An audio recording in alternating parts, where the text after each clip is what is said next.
আজকে সকালবেলা এই খাট্টা এলাকার কোন ফুলাদানি দুবাই থেকে কল দিছে, কল দিয়া কান্নার জন্য কথা বলতে পারে না, ফোন দিয়া কই হুজুর আজকে আমরা খাট্টার মাহফিলে আপনি যাবেন, আমার মাটার লাগে একটু মন বইরা দোয়া করেন। আমি কইলাম কেন রে? তোমার মার জন্য না, আমি তো সব প্রবাসীদের জন্য দোয়া করি। তোমার মার কি হইছে? ওরা কই হুজুর আমি বিদেশ আসার অল্প কিছু দিনের মধ্যে আমার মা ইন্তেকাল করছে। হুজুর আগে বাড়িতে ফোন দিলে আমার মা আমার জাদু করে কথা কইতো, আমার মা বাবা খাই তুমি বারবার জিজ্ঞাসা করতো, টাকা পয়সার দরকার নাই, তুই ভালো করে খাইয়া দেয়া বাইচা থাকিস, এই কথাটা বারবার বলতো। আমার মাটা মরে যাওয়ার পরে আমার কেউ একবার আমার মার মতো জিজ্ঞাসা করে না, আমার কেউ জিগায় না। সন্তান আগে বাড়িতে এক বেলা খানা না খাইলে মা তোমার বারবার কইতো কিরে পেটটা দি পিঠের লগে লাইগা রইছে। এখন মা কবরে 2-3 বেলা না খাইলে কেউ তোমার একবার জিজ্ঞাসা করে না। এ সন্তান তোমার মায়ের মতো আপন তোমার দুনিয়াতে কেউ নাই। তোমার আব্বাকে তোমার দমক দিয়া বাড়িতে নিয়ে যাইতো, কোন অন্যায় করলে বাপ বারবার ডাক দিত, তোমার কাছে মনে হইতো বাপ মনে হয় কানের কাছে ঘ্যান ঘ্যান করে। সন্তান রে বাবা মারা দেওয়া সন্তানটারে জিগাও, এখন তারে কেউ একবার ডাক দিয়া বাড়িতে নেয় না, কেউ তারে দমক দেয় না, এখন তার কাছে তার জীবনটা জীবন মনে হয় না। এই সন্তান তোমার বাপ মা তোমার বড় কষ্ট করে মানুষ করছে। আব্বা জান ঈদের দিনে নতুন কোন জামা কাপড় কিনে নাই, তুমি সন্তানরে নতুন জামা কাপড় কিনা দিছে। মার কাপড়টা ছিঁড়া থাকতো, মা সিলাই করে পরে থাকতো, মা তোমারে নতুন জামা কাপড় কিনা দিছে। আব্বা আম্মারে যদি জিগাইতাম ইগো আব্বা আপনি ঈদের দিন নতুন জামা কিনেন না, আব্বা উত্তর দিত এখন কি আর আমার ঈদের বয়স আসেনি, তোমরা এনে এখন ঈদ করবা। আব্বা পুরান পাঞ্জাবিটার আয়রন করে পড়তো, আব্বার কাছে যে টাকা নাই ফুতে আব্বারে আব্বা ফুতেরে বলতো না। কিন্তু সন্তান এখন তোমার ঘরে টাকার অভাব নাই, ব্যাংকে টাকার অভাব নাই, আব্বারে 500 টাকা দিয়ে কিনে একটা লুঙ্গি পরাইতে পারো না, আব্বা কবরে কিলা বইব রে?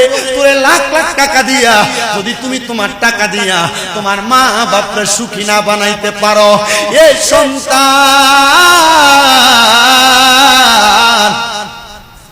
হে আমার কাট্টার বাবারা, তোমার মা তোমার কাপড় রাস্তার ভিতরে বাইন্দা 10-20 টাকা রাইখা দিয়া দিছে, আজকে মা কবরে শুয়ে রইছে রে, তুমি তোমার আম্মা জানরে একটা কাপড় কিনা পরাইতে পারো না, তোমার আম্মা আব্বা কবরে শুয়ে রইছে।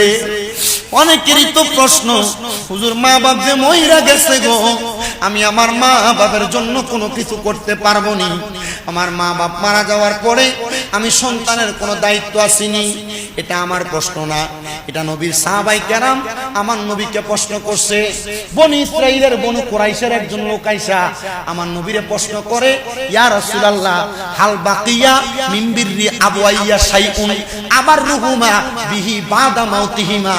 ইয়া রাসূলুল্লাহ আমাদের মা বাবা মারা যাওয়ার পরে কোনো দায়িত্ব আছে কিনা? সাহাবায়ে কেরাম আমার নবীরে প্রশ্ন করে, আমার নবী কয় কলা নাম, হ্যাঁ অবশ্যই দায়িত্ব আছে। ইয়া রাসূলুল্লাহ আপনি বলেন না দায়িত্ব কোনটা? আমার নবী কয় আসসালাতু আলাইহিমা, তোমার মা বাবা মারা যাওয়ার পর তোমার 1 নাম্বার দায়িত্ব মা বাবার জন্য দোয়া করা।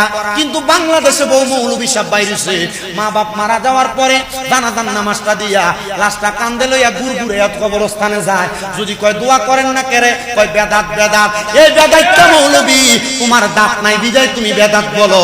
আমি সন্তানের দায়িত্ব আমার মা বাপ মারা যাওয়ার পরে মা বাবার জন্য দোয়া করা। তার একটা হাদিস শোনায়া দিবেন, আল্লাহর নবী কয় আপনারা যারা কয় জানাজার নামাজের পরে কোনো দোয়া নাই, নবীজি হাদিস শরীফ কয় ইজা মারহাবা কইতেন না হযরত মারহাবা আন আবি হুরায়রা রাদিয়াল্লাহু তাআলা আনহু قال قال رسول الله সাল্লাল্লাহু আলাইহি ওয়াসাল্লাম।